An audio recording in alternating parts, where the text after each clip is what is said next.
140 करोड़ आबादी वाला हमारा देश इस बार ओलंपिक्स में 71वें स्थान पर है और 33 करोड़ की ये पॉपुलेशन वाला अमेरिका पहले स्थान पर। इतनी आबादी होने के बाद भी ओलंपिक्स में पीछे क्यों रह जाता है? नमस्कार दोस्तों, पेरिस ओलंपिक 2024 में लगभग 90 देशों ने भाग लिया, जिसमें भारत का स्थान 71 रहा, जिसमें 1 सिल्वर और 5 ब्रॉन्ज मेडल के साथ टोटल 6 मेडल ही जीत पाए।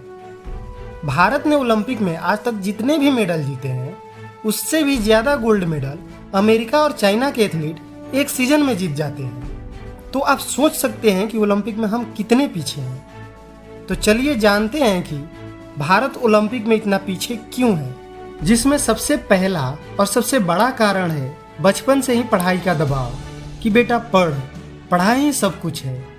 अपने आसपास पड़ोस के बच्चों से कंपटीशन कराना इत्यादि। शुरू से ही अपने बच्चों को पढ़ा लिखा कर डॉक्टर इंजीनियर बनाने का सपना देखते हैं और उनको मार पीट कर बैठा कर पढ़ाते हैं। लेकिन जिन बच्चों का खेलने में मन लगता है और पढ़ने में कमजोर होते हैं, वह कभी एग्जाम में फेल हो जाते हैं तो उन्हें बहुत शर्मिंदगी झेलनी पड़ती है। इसलिए अगली बार से वह भी खेलना छोड़कर अपनी पूरी कोशिश एक एग्जाम पास करने में लगा देते हैं।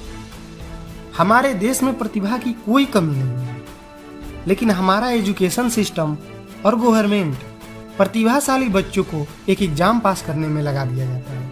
और स्कूलों में खेल का पीरियड होता तो है, लेकिन बस नाम का, क्योंकि जैसे ही खेल के पीरियड में बच्चे खेलने जाते हैं तो टीचर और प्रिंसिपल कहते हैं कि बोर्ड आ रहे हैं, चलो पढ़ाई करो। तो कभी कहते हैं कि सिलेबस पूरा नहीं हुआ है, चलो खेल के पीरियड में पढ़ाई करो। तो कभी एक्स्ट्रा क्लास के नाम पर लगभग खेल वाले पीरियड को समाप्ति कर दिया जाता है। और ये देश के हर एक स्कूल का यही हाल है। दूसरा महत्वपूर्ण कारण है खेल में क्रिकेट की मोनोपोली। हमारे देश में खेल में आगे बढ़ने का मतलब, खेल में कैरियर बनाने का मतलब ही होता है क्रिकेट खेलना। क्रिकेट के अलावा अन्य खेलों को ना ही प्राथमिकता दी जाती है और ना ही लोग उसे देखना पसंद करते हैं।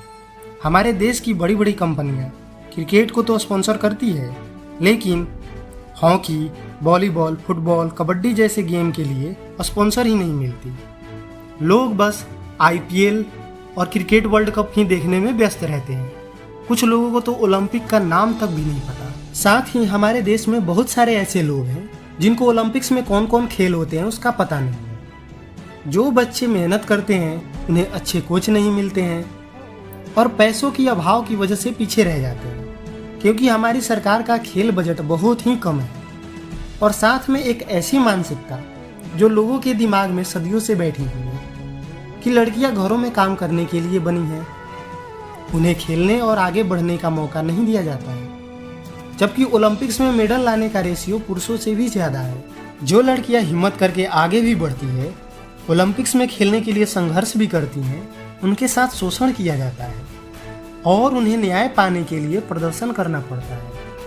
शासन और प्रशासन और सरकार उन्हें न्याय दिलाने की बजाय उनके साथ अपराधियों की तरह व्यवहार करती है। उन्हें मारा जाता है, उन्हें घसीटा जाता है, जिसे देखकर जो माता पिता आगे भेजने की हिम्मत भी करते हैं, उनकी हिम्मत टूट जाती है।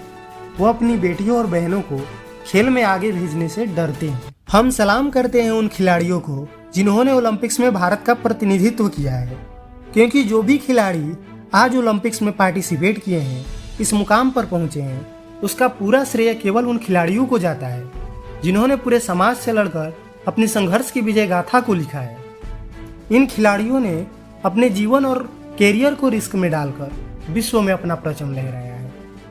जिन खिलाड़ियों ने मेडल जीता है उनके साथ तो पूरा देश है, लेकिन हम उन 117 खिलाड़ियों के साथ रहना चाहिए जिन्होंने भारत का प्रतिनिधित्व किया है, क्योंकि आज नहीं तो कल यही खिलाड़ी भारत का परचम लहराएंगे। धन्यवाद।